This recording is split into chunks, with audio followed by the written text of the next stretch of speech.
You're listening to JetNation Radio, the official podcast of JetNation.com, the largest independent fan site in the NFL. Be sure to check out our forums and talk all things Jets with thousands of other diehard Jets fans. Now, to get you up to date on all the latest Jets news, notes, and quotes, here are your hosts, Glenn Naughton and Alex Varallo.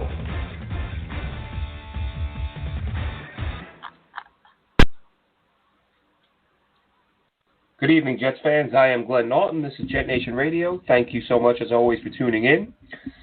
A little bit of activity today in Jets land, so be able to discuss that. They made a deal for a backup running back. Still a little bit interesting based on the events of the last 2 to 3 days in regards to Le'Veon Bell and how he was used, or shall we say, how he was not used during the team's scrimmage. I shot out a tweet a little while ago, wondering aloud, and we'll get right into it. Actually, I was gonna wait to discuss the trade in a few minutes, but actually before we get going, let's start it off with our sponsor, because I tend to do them a disservice and save them till the last minute, and I know not everyone stays on board for those last couple minutes. So at JetNation Radio, would like to thank our sponsor, Mile Social. Mile Social, that's milesocial.com. If your business can use a hand managing all of its social media platforms, check out milesocial.com. That's milesocial.com. Whether it's Twitter, Facebook, Instagram, TikTok, whatever it may be, Mile Social has got you covered. So as I mentioned, the Jets made a deal today with the Miami Dolphins. It was reported by Ian Rappaport that the Dolphins were looking to cut ties with running back Kalen Ballage, who was drafted a couple of years ago by the Dolphins, by Adam Gase's Dolphins, at a time when Adam Gase reportedly had control of the 53-man roster. So while he was not the GM, as we know, when Gase came to New York, one of the questions he was asked was, what's this adjustment going to be like coming from Miami, where you had control of the 53? And Gase kind of acted like, I didn't even want control of the 53 in Miami. I mean, he had it and reportedly got it through demanding it. And then when he was asked, said he didn't want it. But really, it does look as if Ballage was drafted by Gase while Gase had the authority to make that move, or enough influence to make that move. So Ballage, as a rookie under Gase, averaged 5.3 a carry, not too bad. As someone pointed out on Twitter earlier tonight, a huge run he had. I believe it was against the Vikings. He had a 75-yard run, and for a guy who only had a little over 100 carries, I believe, if not less than that, that contributed hugely. If you take away that one run, he averaged 3.1 a carry. Last year with the Dolphins, 1.8 per carry. But as we know, the Dolphins were a disaster last year. They were actually, I looked to see where they ranked in terms of PFF offensive line, in terms of their run blocking. They were actually dead last in the NFL. The Jets were not last in that category, if you can believe it. They weren't far off, though. The Jets were 29th, or 30th. Sorry, Jets were 30th in the NFL in run blocking last year. Dolphins 32nd, so that would kind of explain the 1.8 yards per carry. And now look, getting a guy like Ballage, they got him for a conditional late round pick, which basically means it's probably a 6th or 7th if he makes the roster. So there's a good chance the guy doesn't even stick, and it'll be a non-issue. But I wondered out loud, was this a move because the Jets are looking to move Le'Veon Bell? Not that Ballage is as good as Bell by any stretch. But if they feel like they can get by with Perrin and Gore as their 1 and 2, or Gore-Perrin, however they want to do it, and then have Ballage as a backup or your 3, then that makes a little more sense. And the reason for that, and I've already backtracked from it, the primary reason being when I looked at the numbers on overthecap.com for the cap hit the Jets would take for trading Bell, when I looked at it initially, it said it would be a $6 million hit with a $9 million savings. which I don't think is all that prohibitive if the Jets could save $9 million. However, the idiot that I am, I was looking at the pre-June 1st, which it is no longer pre-June 1st. Once you go into post-June 1st, the Jets would save $13 million, but that's because the team acquiring Bell would be picking up the $13 million. I don't see a team picking up $13 million for Le'Veon Bell. So unless a deal is worked out with with teams, Jets picking up money, whatever. But let's just say Le'Veon Bell's not going to be traded. All right, let's get past that. Like I said, I tweeted it. My mistake. Looked at the wrong data in terms of what the cap hit would be and what the acquiring team would be responsible for. But the reason, and it wasn't the Ballage trade that made me think this.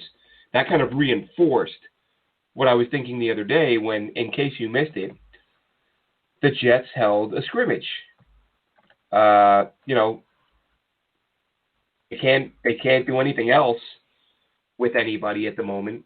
There's, teams aren't meeting up to, obviously there's no preseason games, and we talked earlier, would there be any sort of joint practices? We're not having any of those.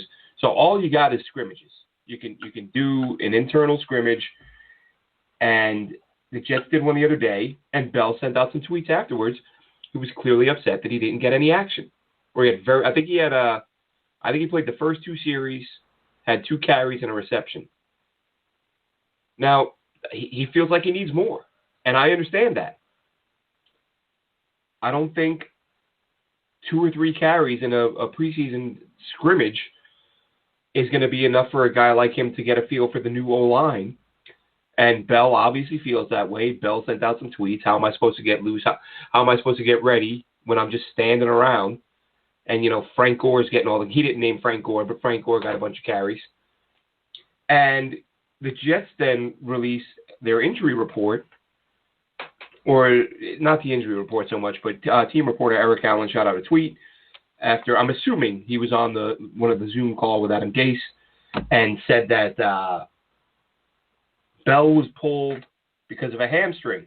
If that's the case, fine. Be cautious. You don't want the guy to get injured. But then Le'Veon Bell comes out and retweets that tweet, or responds to that tweet, one of those two, saying, my hamstrings are fine. I feel fine.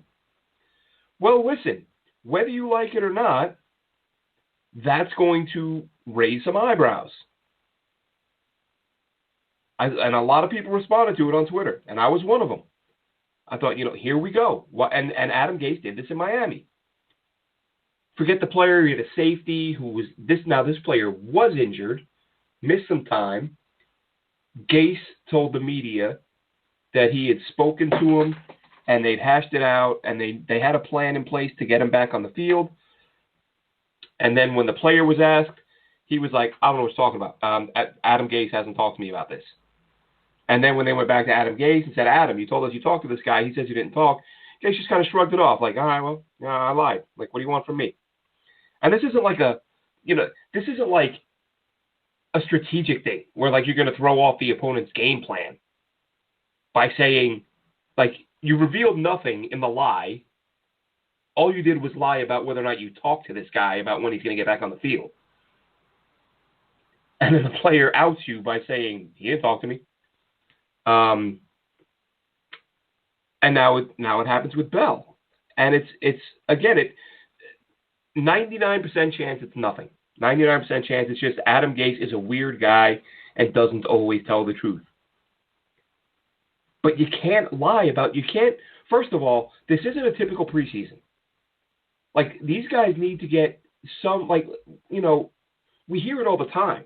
Every preseason, even though guys don't play a full preseason game, like, they need that contact. They need to get their bodies in football shape. There's in shape and then there's in football shape. And Le'Veon Bell knows what he needs to do to get into football shape. And Adam Gase is sitting the guy. Bell's frustrated. And it may not matter. They may scrimmage again. I wasn't the only one on Twitter yesterday with some raised eyebrows going, what the hell is going on here? What is to be gained by lying about why this guy didn't practice? And then you put Bell in the awkward position to have to call the team out because Listen, Le'Veon Bell has been a hell of a soldier since getting here. He's been a really good soldier. Adam Gase, as you know, I'm not going to get into it again, but we know he didn't use him properly all season. And I got called out on saying that a few times, and Gase said it himself a couple weeks ago. He said, I didn't use Le'Veon Bell the right way. So thank you for that, by the way. I mean, it's not even, the frustrating thing with that is that it's not even like it's a hot take. It's not me pretending to know more about football than Adam Gase, because I don't. But I do know Le'Veon Bell was a much more impactful player in Pittsburgh when he was used in a variety of roles than he was last year under Adam Gase, where he was used almost exclusively out of the backfield and very rarely lined up as a receiver. And I said that all season. I said it all off season. People got on me for it. Adam Gase said it himself the other day. I didn't use him right. I got to use him better. Which, like I said, it's not rocket science. And that's what makes it frustrating. It's like, this is one of the reasons why you bring this guy in, because he can do so many things. And then you use him as a one-dimensional guy, and it takes you 16 games and a full offseason to realize, oh, wow, that guy's pretty good at catching the football as a receiver, too. But, you know, we've been over that enough times. There's no need to keep going over that. But, look, bottom line, Jets traded for a backup running back. Hasn't done a lot in the league. Probably won't make the roster. But can you just tell the damn truth? Just say, listen, Le'Veon's on pitch count. That's it. Le'Veon's not going to like it. Sorry, Le'Veon. I have a job to do. You have a job to do. Your job is to be prepared. My job is to decide when you play. And I decided you're not going to play right now because we want you healthy for the season. Now, that's something I could get on board with, but there would be a little bit of irony in that Adam Gase kind of annually puts 20 dudes on IR, so he's not the first guy I would go to say, what approach should we take to keep our guys healthy? And generally it's absurd to blame a coach for injuries, but Jesus, at some point, like 17, 18, 19 guys on IR last year, and a similar situation in Miami the 2 previous years. So not the authority on how to handle players to keep them healthy. And like I said, they could scrimmage again next week, and Le'Veon Bell will have all the carries in the world, and nobody will give a damn, and the story will go away. And it's not even a story per se. It's a conversation, and it's a conversation that comes about because you lied. That's all. You lied. Don't lie. No conversation. So that's enough of that. We may touch base later with our guest. We're going to have Dylan Tereman on, who is one of our JetNation writers. We've not had Dylan on the show before. I've been meaning to get him on for a while. Alex, unfortunately, will not be able to join us tonight, as I feel so terrible for Alex. The drama continues to unfold. He's having even more work done on his home at the moment. And he basically contacted me and said, dude, if I'm on the air, it's going to be so much banging and hammering and noise in the background. It's just not worth it. He did say if things quiet down for a little bit, he'll call in. So Alex might be calling in for a little chat later. But we're going to have Dylan Tereman on. Like I said, been wanting to get Dylan on for a little while. Was hoping to have him on tonight with me and Alex. With Alex not able to come on, it made it an opportunity to bring Dylan on. Give him a chance to let his voice be heard by the audience, and he's going to do a 53. I think that's his plan. I'm going to do a 53-man roster later on. I will say, every year with the 53 projections, it gets a little hairy. Like there's certain spots where you can't really put your finger on how they're going to handle this spot. Like inside linebacker, I'm going to tell you right now, it's tough. Said all off, there's a lot of depth there. Because of all the injuries last year, we found out that James Burgess can play. We found out we knew Neville Hewitt could play. Blake Cashman going into year 2, if he stays healthy, he showed some flashes as a rookie. You want to give up on a second-year guy if he manages to stay healthy? Then, of course, you have Onsuar, who you traded for, or who you added as a free agent, and you got Avery Williamson back. That's a lot of inside linebackers. And the guy that I've mentioned a few times this offseason, B.J. Bello. I like Bello. I think he's versatile. I think primarily he's a special teamer. His versatility is almost a moot point because he rarely gets on the field. But as I said before, Greg Williams brought him over from Cleveland. Greg Williams had him on his roster there, brought him over to the Jets. He did a nice job on specials last year. And sometimes guys make rosters based on their ability on special teams. Not a ton of guys, but some guys manage to. So I'm up in the air on some of these guys. The D-line, there's so much talent there. It's tough to make a decision. I'll probably forget a guy. I'm gonna leave someone off that people are gonna be like, oh my God, how did you leave such and such out? How did you not include this guy? And I just think that there are a couple spots. Offensive line, there are some shoo-ins, and then there are some guys who are, I guess you'd say, borderline. They've shown they can play in the league, but other guys have been brought in to compete. And you might have some guys, some more experienced players, being shown the door. So we'll go over that in a little bit. And I don't know. In regards, I think I mentioned this. Yeah, I did mention it already with the Ballage trade that is a late round conditional pick. So really, a good chance that he doesn't stick and the Jets get their pick back, their 6th or 7th rounder, whatever it was going to be. So that's where we are with that right now. One of the things that's frustrating, I understand that, it's not like a GM can't do 2 things at once, but not a lot of activity in the wide receiver department. We've seen some names, some guys who came in and tried out. Kevin White, who tried out, didn't get a deal, went out and tried out for the defending NFC champion San Francisco 49ers. They signed him. They thought he was good enough to bring in because they're hurting at wide receiver. Paul Richardson is reportedly re-signing with the Seattle Seahawks. I'll tell you, I've said it several times this offseason, and I'll say it again. And listen, I hope he comes out looking like a genius. But Joe Douglas is taking some huge gambles at wide receiver. He just is. Took one guy in the draft. We beat that to death. Not going to go over that again. Grabbed a couple of undrafted guys. Lawrence Cager and George Campbell. We finally start hearing Lawrence Cager's name in practice. Pulls down a few touchdowns. Makes some big plays, and then all of a sudden, he gets hurt. His knee's dinged up. So Cager is out. Perriman's been missing some time with a knee. Denzel Mims is yet to get on the field with a hamstring. They had to bring in Chris Hogan. I know Chris Hogan's got some good hands, but can the guy stay healthy? He hasn't been able to the last few years. Jeff Smith, I'm still waiting to see the first tweet where Jeff Smith makes a catch. Because I keep seeing that he's getting reps with the ones, which is fantastic, but has he made a play? So here's the receiver rundown. Vincent Smith out for up to 2 months. Jeff Smith running with the ones. Don't know if he has a catch yet. Shad Perriman has had some moments, but now he's hurt. Denzel Mims hasn't seen the field yet. Josh Malone, haven't heard his name. Chris Hogan, good hands, injury prone. Jamison Crowder might catch 100 balls. Jehu Chassan, haven't heard a word. George Campbell, ditto.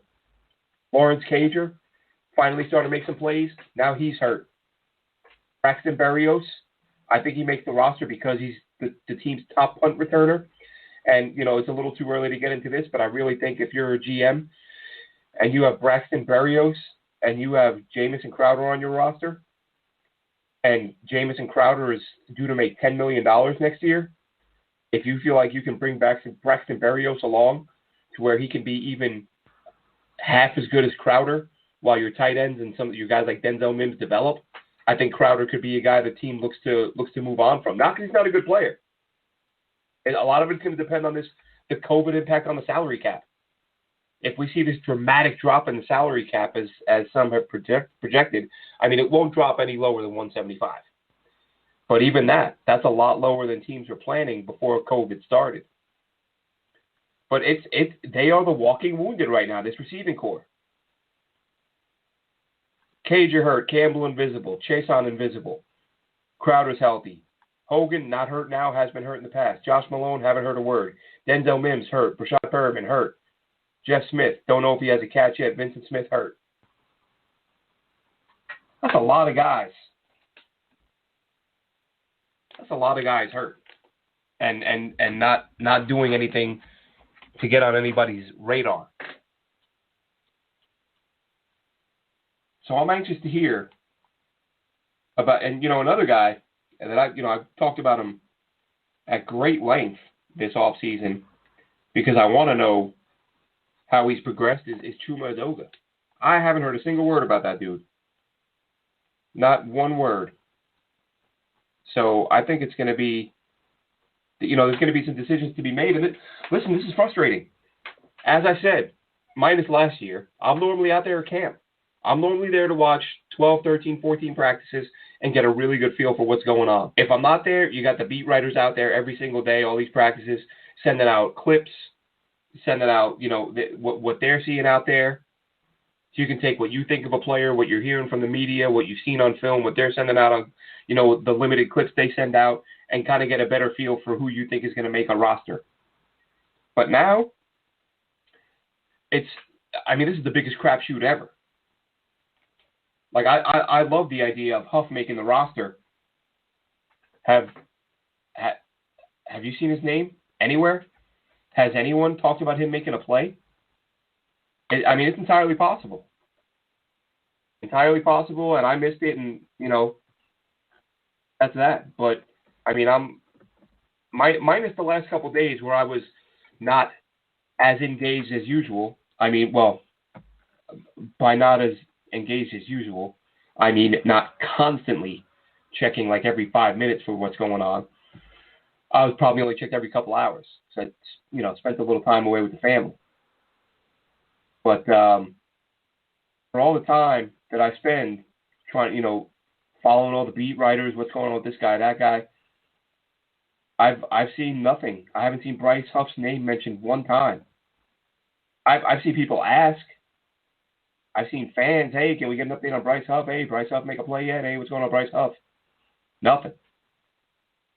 Everyone follows Dennis Rozak on Twitter, as you should, with his great emoji updates. Nothing. Nothing on Bryce Huff.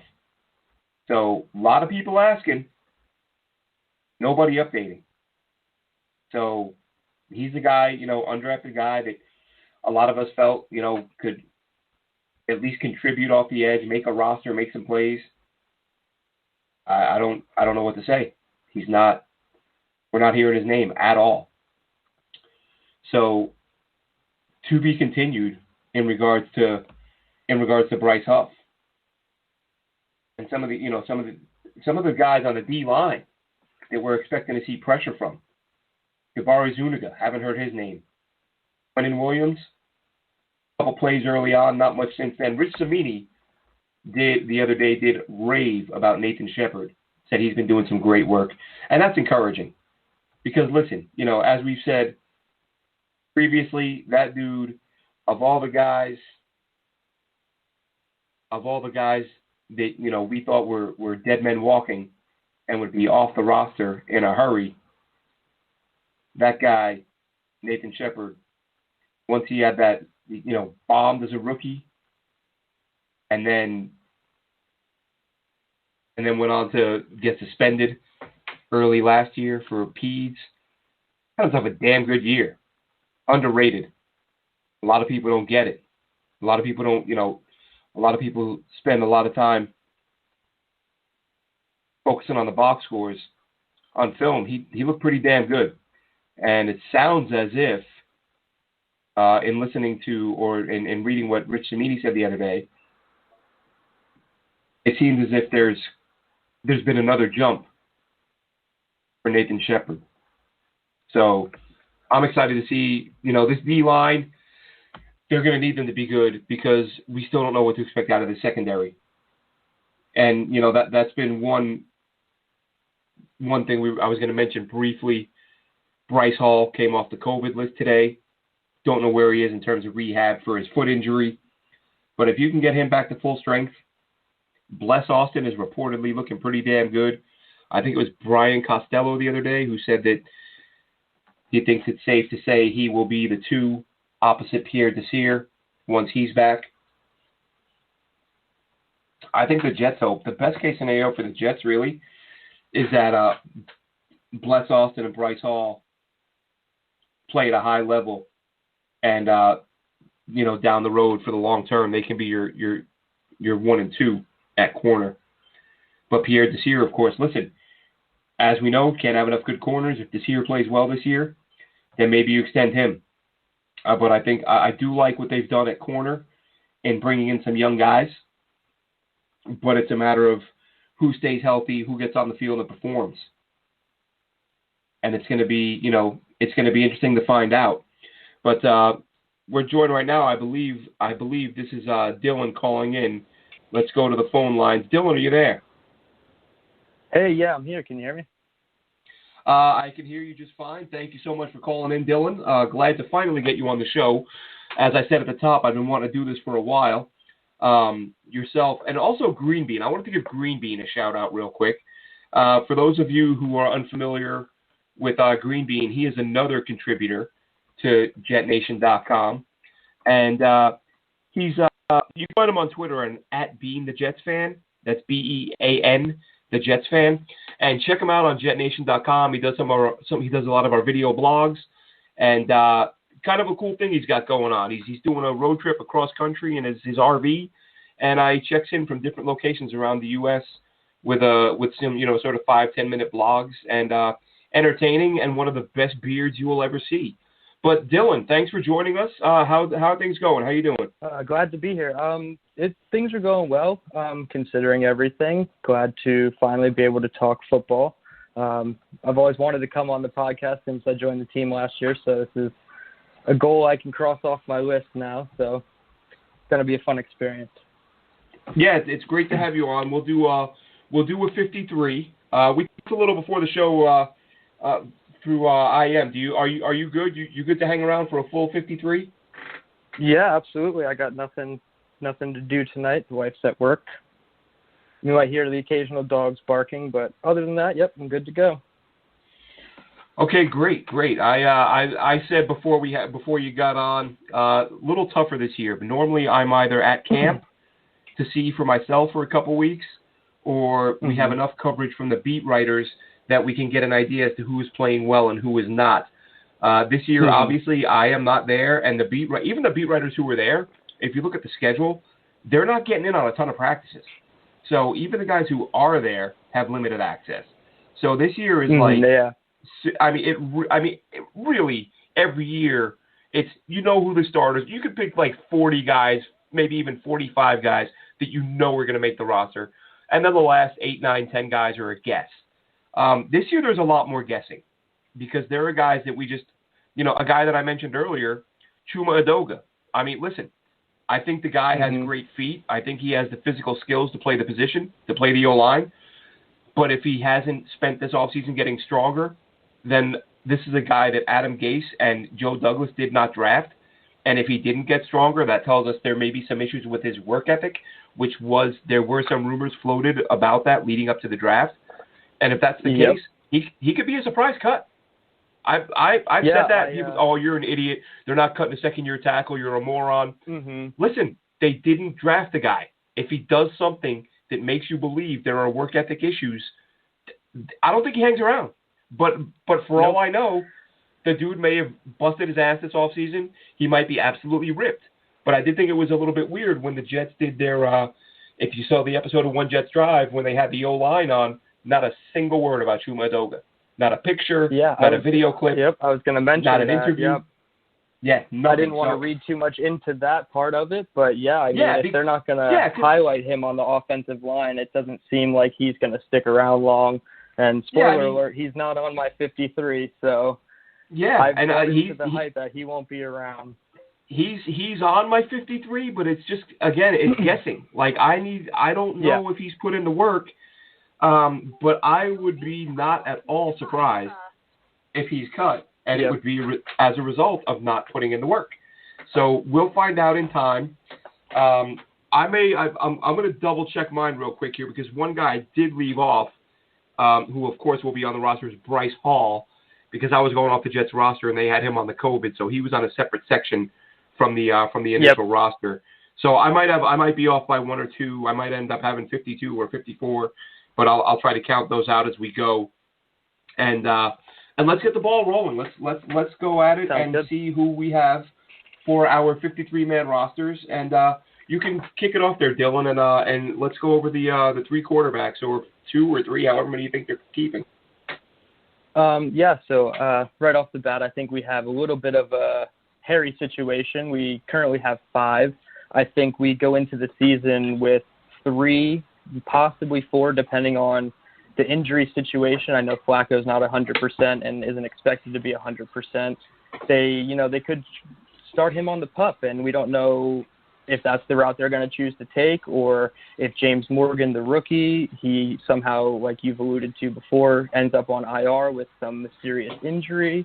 I think that's also a possibility, but I think they have 3. I have Sam, obviously. I kept David Fales because he's been the Gase follower. I think that's his guy. And then the third string I have as James. I have Joe on PUP, so James Morgan will start as the third string for me.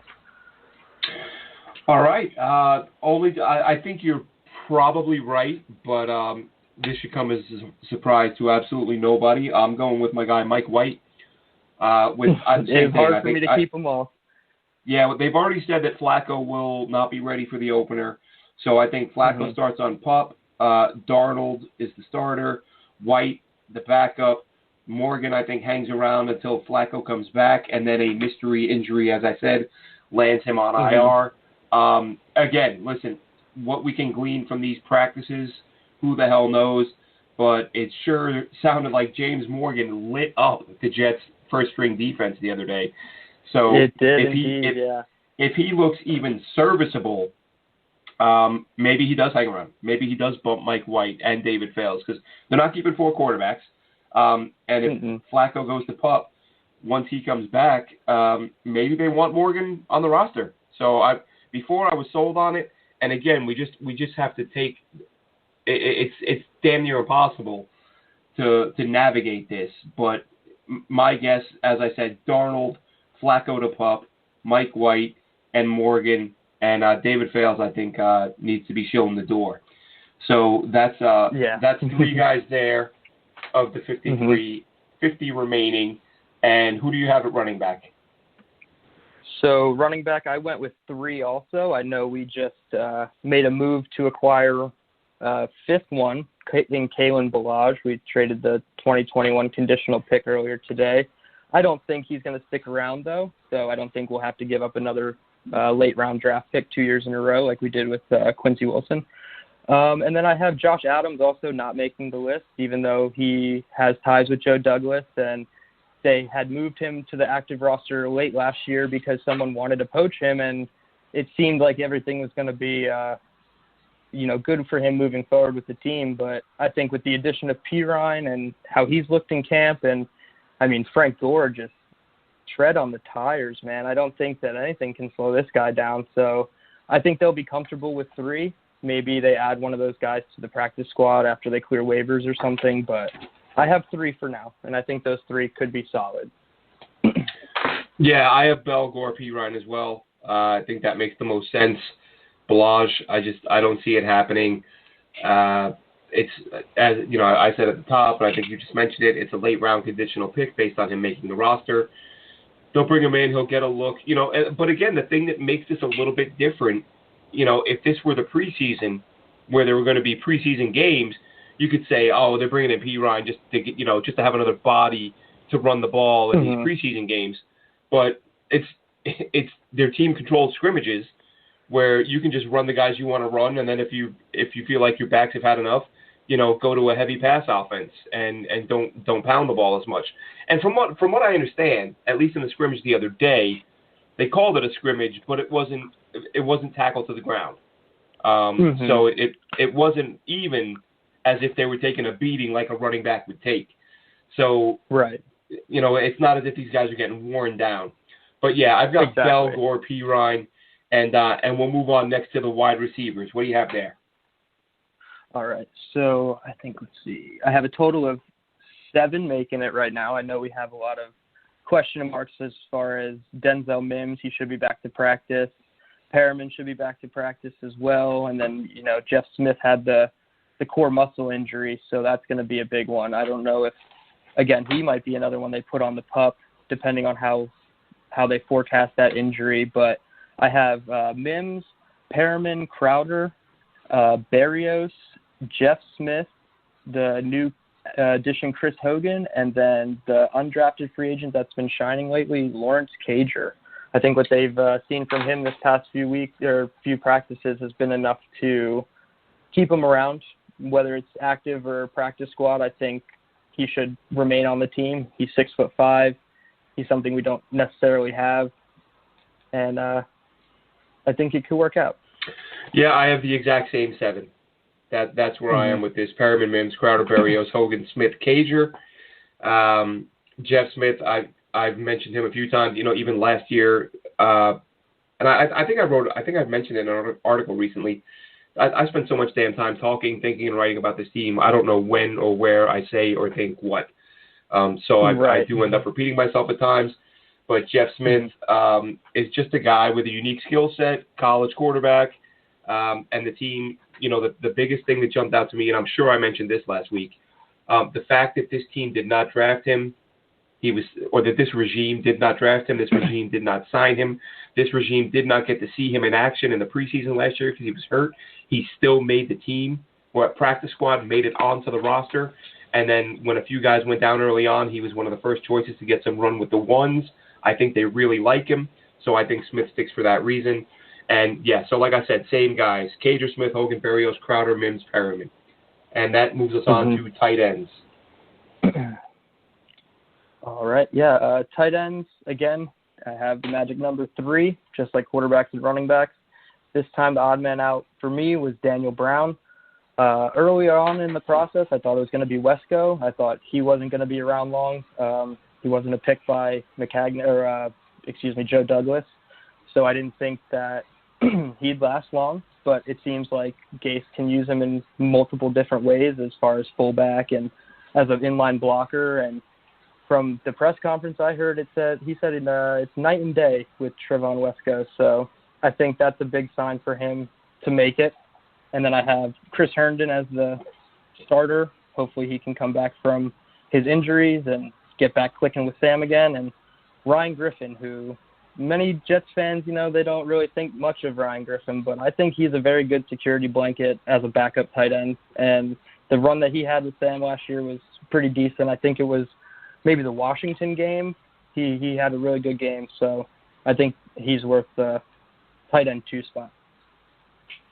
Yeah, I think it's going to be Herndon, Griffin, Wesco. Wesco's going to be used as an H-back, fullback, inline tight end.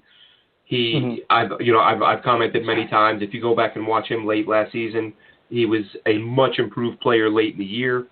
Baltimore game was probably his best game. Did a great job blocking, and no coincidence that was Le'Veon Bell's best game of the year on the ground. And from what we're hearing, not just from Adam Gase, but from the reporters, he looks like he's gotten bigger, gotten stronger, and he's playing much better. So I fully expect Wesco to make the roster, giving him 3 tight ends, Herndon, Griffin, Wesco. And that brings us to the O-line.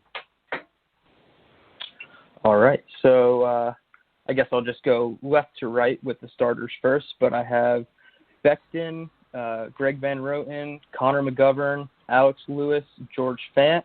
And then as the depth pieces, I have Josh Andrews, the free agent from Indianapolis. Jonathan Harrison, who's been the backup for a couple of years. I don't think you should move on from him. He's a solid option. Not the greatest, but – and then you have rookie Cameron Clark, who I think could possibly be the interior guard number 3 behind Roten and Lewis. And then I have undrafted free agent Jared Hilbers. This is the guy I decided to choose over Edoga. He played, I think it was 23 games combined at left and right tackle in college, so he has experience on both sides. I think it's another one of those Gase guys that they brought in for their regime, for their scheme fit. So I think he's the one that gives Udoka the nudge. But I think that'll be a big competition that's going under the radar. Yeah, I agree with a lot of that, and I had Hilbers initially, but now I just put a note next to him. I think maybe practice squad. It all comes down to Udoka. If I fully agree. If Udoka's not holding up, then I think Hilbers gets the call. For a lot of the reasons you mentioned, I do like his versatility. As a matter of fact, when the Jets released it, when we were able to compile the list of undrafted free agents, Hilbers was the one guy that I said I thought would stick. And yep, me too. I don't know. Some people have questioned whether or not he has the arm length, but that you do see guys who can compensate if their technique is good enough. They can still play. Maybe he gets a look on the inside, but I think they like him as a swing tackle, a guy who can play either spot. I also think I like Connor McDermott, which kind of makes things interesting because I don't know how many guys they're going to carry. But what I've got Becton, Lewis, McGovern, GBR, Fant, Clark, Udoka with a huge question mark, McDermott, excuse me, and then I put Harrison, but I've got Harrison/Andrews as well. I don't think they'll keep both. I think Harrison should be the guy they keep because he has shown he can play the position and he can play it, well enough. But the fact they brought Andrews in and he's a Joe Douglas guy that they brought in. I think they, guys like to bring in as many of their own players as they can. So I have Harrison down, but would not be the least bit surprised if Andrews gets the job. And then, as I said, I've got Hilbers going to the practice squad. Initially had him on the 53, and absolutely have him on the 53 if Chuma Udoka isn't playing well enough. Absolutely, yeah. I mean, McDermott I had originally, and I switched him for Hilbers and Andrews. And I think Connor McDermott could end up being the swing tackle. He had that injury. I don't know if we got any clarification on it, but it seemed like at the time it was bad. I think it's just a week-to-week thing, though. But if he's hurt to start the year, I think they definitely keep him around. I could see it. Yeah. I think there's a really good chance of that. Defensive line, who do you have there?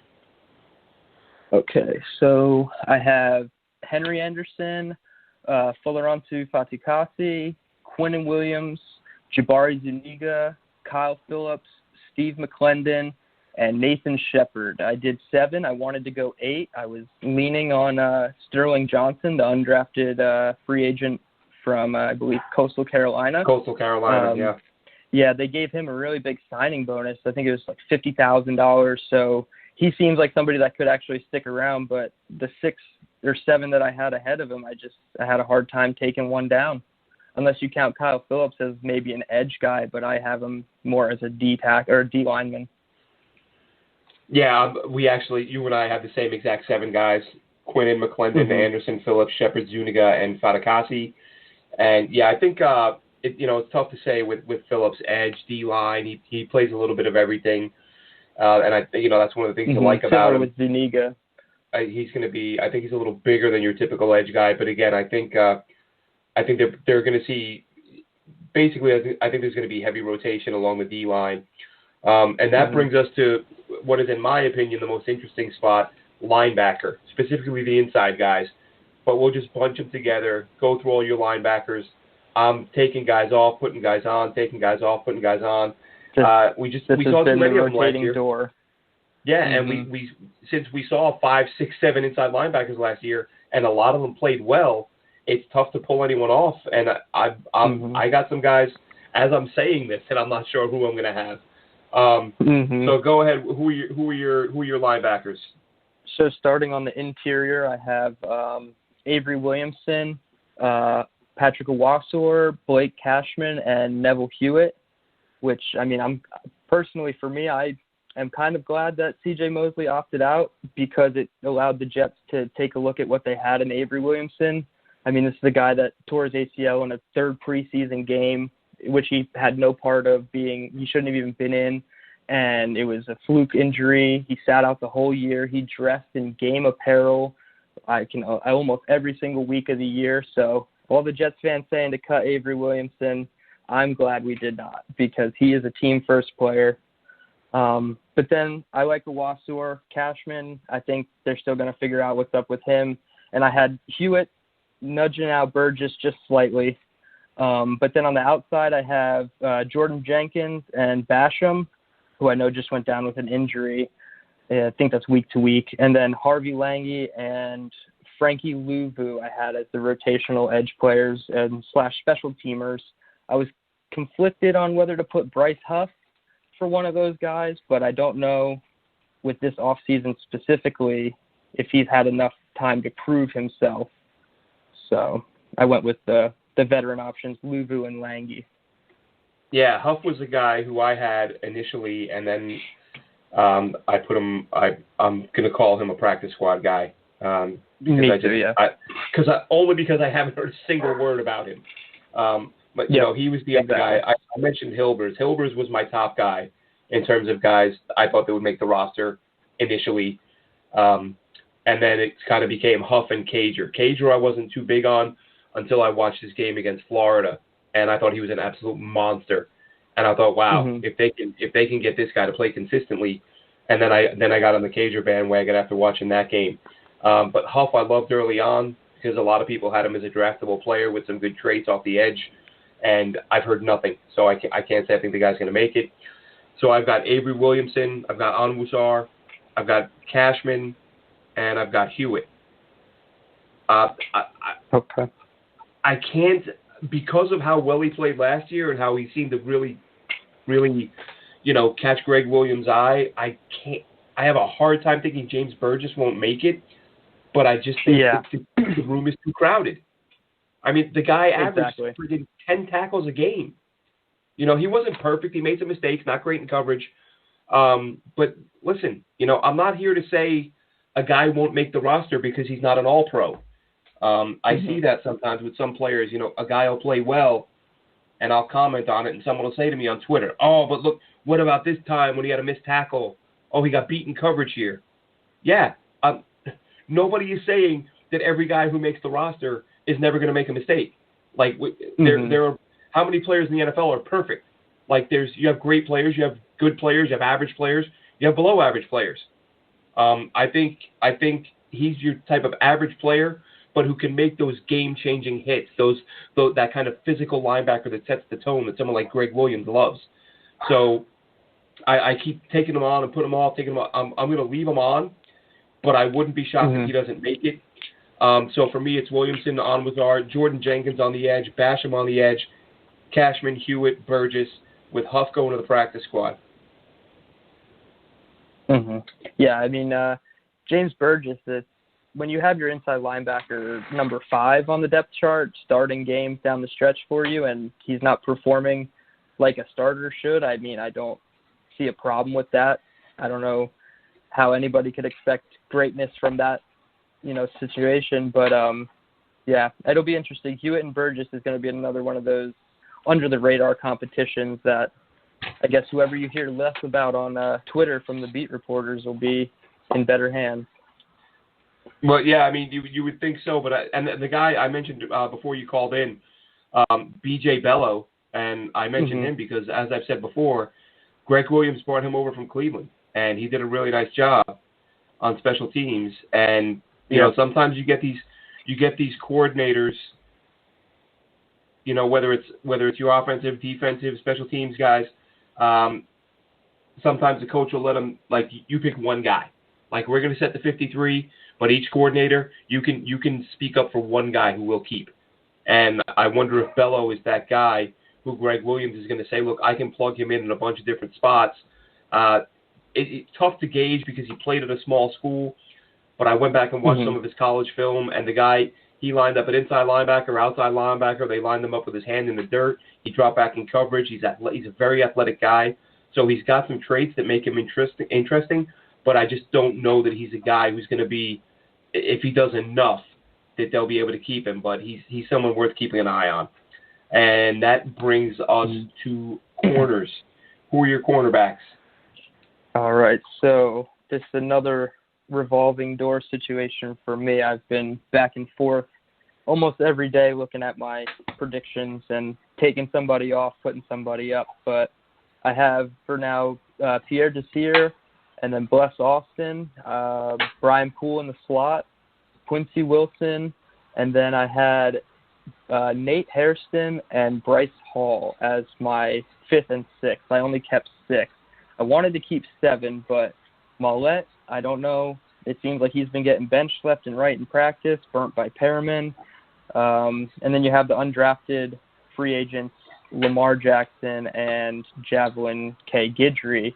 And I think, for my money, I would probably want to keep Lamar Jackson around.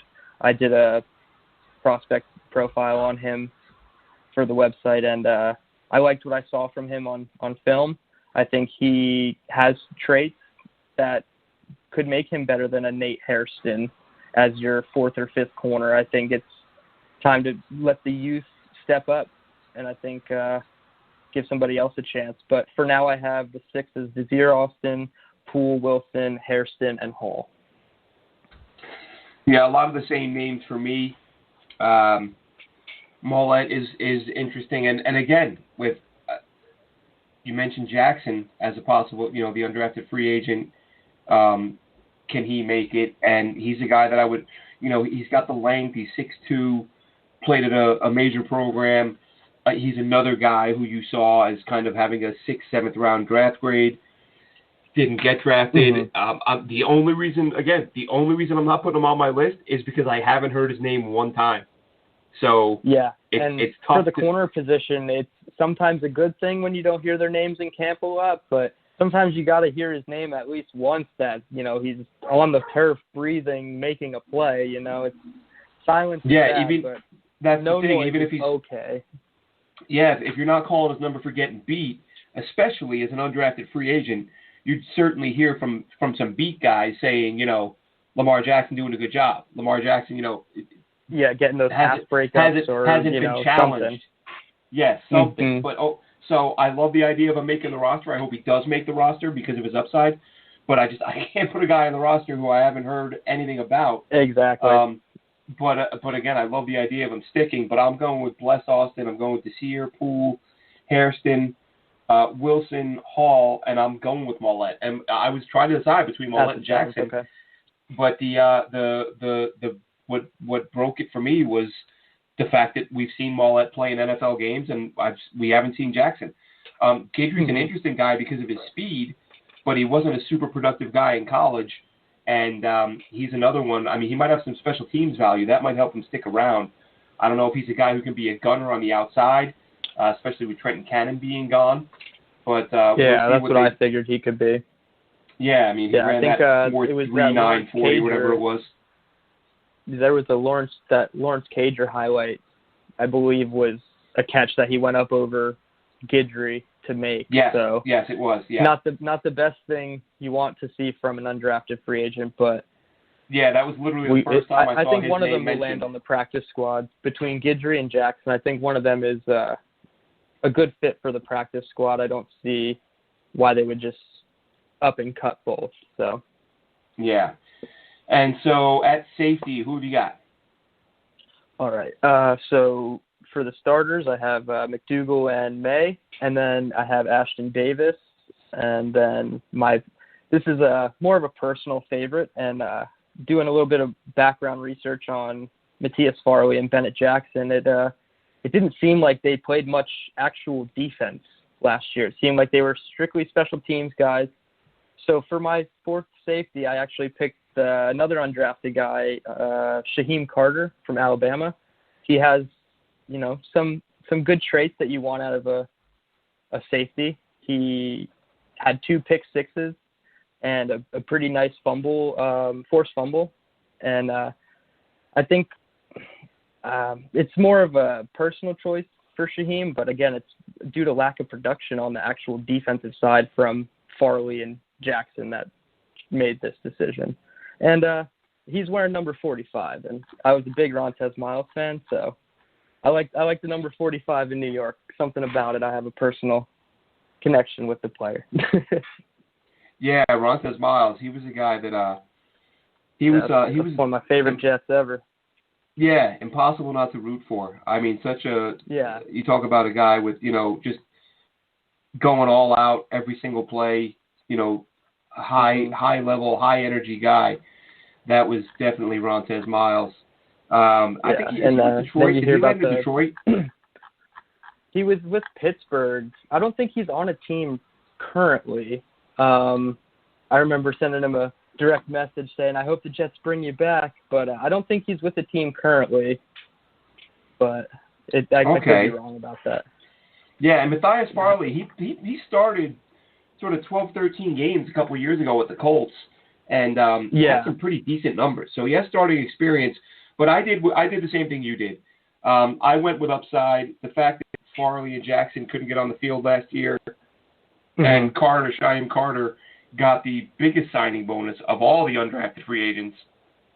He got $65,000, which honestly surprised me because he was another. When I looked at the list and I watched a couple of his games, when I looked at the list of undrafted free agents that the Jets brought in, and I went and watched a couple of his games, he just didn't strike me as like an athletic guy who could do.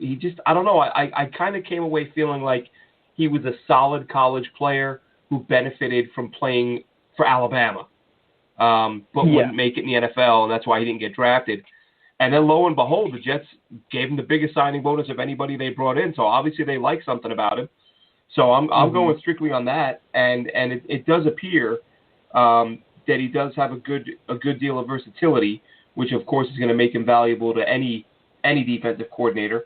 But yeah, so I've got May, McDougal, Davis, and Carter at the safety spots. And like I said, by the time, because I crossed a couple names off and erased a couple and added some on, don't tweet me and say, hey, you moron, you had 54. I may have, because I am a moron, self-admitted. So that brings us, listen, we know Bradenman's the punter. We know Hennessy's the long snapper. What's going on at kicker? Do you? Me personally, I don't think the opening week kicker is on the roster. If the opening week kicker is on the roster, I think it's Maher. I think they bring him back because that dude, if you can get him on the right track, like anybody wants a guy who's money from 60 yards out, and that's basically what that dude is. Yeah, I think the competition is not as close as some Ficken fans might like out there in the world, but I think it's Brett's job to lose. That being said, he has a nickname Barely Brett for a reason because he's money from 50 plus, but under 45, he's very questionable. But if I had to put money on it, I would say the kicker is not on the roster, no. And I think they look elsewhere to bring in a veteran option. Yeah, I think that's what we're going to see happen. I don't think the week one kicker is on the roster. And I'm not even sure what free agent kickers are out on the market. I know the Bills just released Lachlan Edwards and Steven Hauschka, so that's a name, but Hauschka might just be a name at this point. Yeah, I'm not sure how Hauschka's played the last couple of years. I honestly don't. I'm pretty sure they have a rookie in there now. I think his Tyler Bass is his name. They have Tyler Bass is their rookie kicker now. So if the rookie's beating you out of a job before the season starts, it's probably not looking too good for Hauschka. Yeah, it looks like Hauschka last year. I'm just pulling up his numbers real quick. He hit 78% of his kicks. Not great in today's NFL. I mean, kickers just don't miss anymore, man. Kickers, it's ridiculous. Yeah. Good kickers, especially they don't from miss. Under 45, if you miss one in the game, like we saw it, maybe not last year, but the year before with the Jets, I feel like every week or two they're bringing in a new kicker and trying them out, and it's hard to stick, but it seems like the teams that have good kickers have success in the league. So that's a position we need to start fixing quickly because this group of free agents doesn't look very good. Yeah, and who was it? Graham Gano, another good kicker got let go a couple weeks ago, and I was sure the Jets would be working the phones. I thought they were going to be all over him as well, and then he ended up signing in, of course, the other New York with the Giants, and they subsequently released Catanzaro because of it. So it seems like Gano's going to stick there. Yeah, Catanzaro. I mean, but it's been weird with the Jets. they had a good run of just like grabbing a cast-off who played great. Mm-hmm. You know, yeah, they Folk, of course, was a cast-off from Dallas. Yeah. Catanzaro was, dumped, and he had a really good year for them. Who was it the year before him? I'm trying to remember. There was another sort of one-year guy who they just kind of had this stretch of not drafting anyone, not trading for anyone, not having a long-term kicker. They would just grab guys off the street during camp, and they play at a high level. But, yeah, you're right, man. I mean, just get somebody in here who can kick for the next 10 years, Exactly. Whether it's, teams don't draft kickers, I get it. But, man, get somebody. It's a rotating door and a revolving door. And last year was the biggest disaster they've had at kicker in quite some time. I don't think Ficken's the guy. It was hard to watch. And Mar, whatever. Like I said, the dude is like the most accurate kicker in the NFL. I saw some crazy stat on him. He's like something like 4 out of 6 from 60+ in the last 2 or 3 years, and the rest of the NFL is like 2 for 15 or something like that. He has more field goals from 60 and out than the rest of the NFL combined, or something along those lines. But either way, that's it, man. That's our 53. Dylan, thanks so much for joining me. We'll wrap things up. Alex was not able to call in, so I'm assuming the work on his home is still out of control. Good luck, Alex. Mm-hmm. And but yeah, man, we'll get you on again sometime in the near future. And absolutely. And just go ahead and give out your Twitter handle for those people listening. And thanks again for coming on. Sure. Yeah. You can follow me at Tereman. I don't really do Instagram or Facebook, so I'm just the Twitter guy. But happy to be here, and I hope that we can make this a frequent thing, Glenn. This is really fun. Yeah, go ahead and spell out that last name for those who aren't following. Sure, that's Tereman. That's D Tereman. All right, folks. So that's Dylan Tereman, JetNation staff writer, making his first appearance on the show. Hopefully, as he said, it's a regular thing. And thank you so much for tuning in this week. A little bit of Adam Gase, a little bit of Kalen Ballage, 53-man roster, Le'Veon Bell, and a few notes on how some guys are doing in camp. Cameron Clark, by the way, practicing again after starting the preseason with a bum left shoulder. He's back in the picture. We've heard some more good things about Mekhi Becton. And Marcus May, I meant to mention him. His name's come up a lot. I think I saw Connor Hughes say he's probably been the best player in camp so far. So that's great news to hear. And as I believe we mentioned, Bryce Hall off the COVID list. So that does it for us tonight. And we look forward to you joining us next week, where hopefully Alex is back. And we got to let Alex run through his 53. Wouldn't be right to shut him out of that. So we'll have that. And hopefully some more news. Hopefully a receiver in camp. And hopefully we hear about the offense not getting shut out by the second-string defense if the Jets hold a scrimmage between now and then. Have a great night, Jets fans. Thanks for tuning in.